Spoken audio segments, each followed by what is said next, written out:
Prisonnier politique, Alexis Keswo-Ambevo, ce militant du MRC ayant passé arbitrairement 3 ans en prison est libre.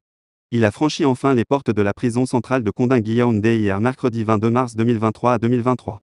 Son crime, la seule preuve qui a été trouvée pour justifier la cruauté qu'il a subie au XO et à la DRPJ, c'est que l'exploitation de son téléphone a permis à la police de tomber sur un message destiné au forum de sa famille dans lequel il disait l'heure est arrivée. Quelle heure?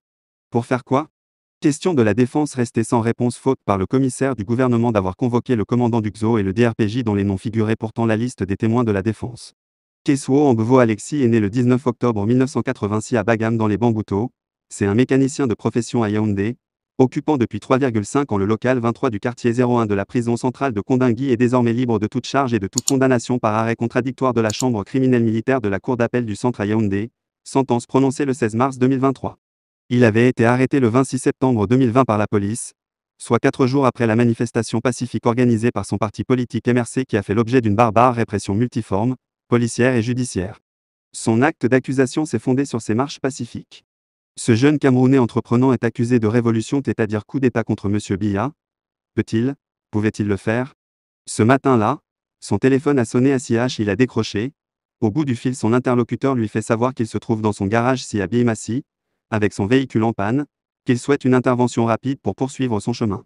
Rendu dans son garage aux environs de 8h, il est encerclé par 12 policiers en tenue civile qui l'appréhendent, le fouillent, se saisissent de son téléphone, sans mandat ni aucun titre, le ramènent dans son domicile, procèdent pendant 3h à la fouille de son domicile avant de le conduire au XO qui le conserve pendant 3J et l'envoie à la DRPJ Centre. C'est au bout de 35 jours de garde à vue dès qu'il sera conduit devant le commissaire du gouvernement qui le fait inculper pour rébellion-révolution, attroupement et manifestation publique avant la signature de son mandat de détention provisoire. Condamné à 5 ans d'emprisonnement par le tribunal militaire de Yaoundé le 13 janvier 2022, sa décision est signée par un seul de ses 3 juges signera la décision réformée ce matin par la cour d'appel du centre. Les autres magistrats, bien que militaires, ont refusé de signer, ils ont refusé la coalition contre les lois internationales. Qui va payer la facture? Les tortionnaires. L'État du Cameroun?